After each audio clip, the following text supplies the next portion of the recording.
Rocket Arena finally added performance-based XP, but, like seemingly everything else, FSG managed to drop the rocket ball on this one too.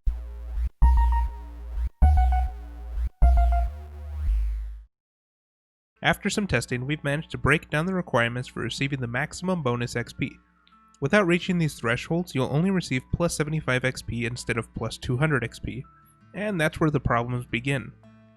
The reason for this is the lack of variability in XP rewards, which is ironic coming from an update that removed variability from the only two characters that had it in the game.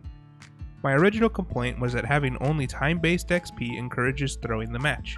It wasn't worth staying in a losing match as you would receive less XP than if you were in a balanced match that lasted longer. So, might as well throw and move on to the next match. For the better players, it was better to stall the game to get the most XP out of your matches. And after the 2.3 update, the best way to earn XP is to still stall the game.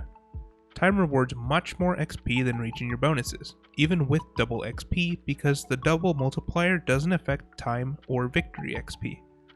If you do not reach the threshold for the maximum bonus XP, you'll only receive plus 75 XP for that category. This punishes characters like Rev, where 2000 plus damage games are outliers more than the norm, whereas characters like Blastbeard, 2500 damage is average.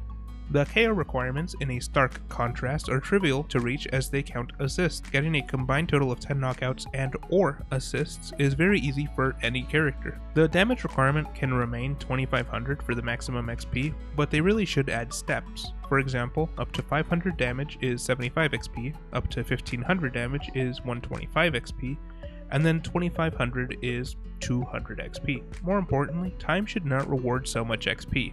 In this example, all of my bonus XP, which is doubled, totals to plus 1500 bonus XP, whereas the time reward is plus 1200 XP.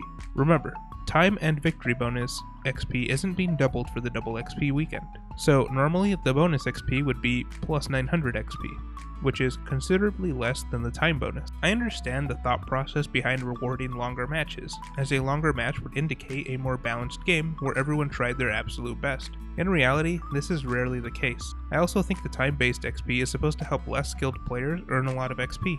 When a match is so one-sided, the match will end quickly and thus reward less XP. The teamwork category rewards all players in the team evenly, even if someone doesn't score a single rocket ball, for example.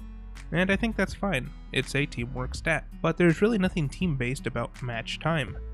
This should really be replaced with an alternative, as farming for time is much more rewarding and no one likes being farmed like this. My suggestion would be to remove the time bonus completely, which currently rewards about 3 XP per second.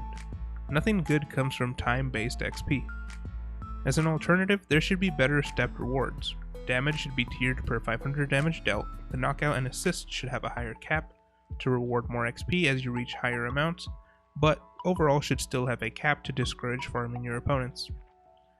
Objectives should also give about 100 per XP, and the victory bonus should also be quite large, perhaps something like 500 XP.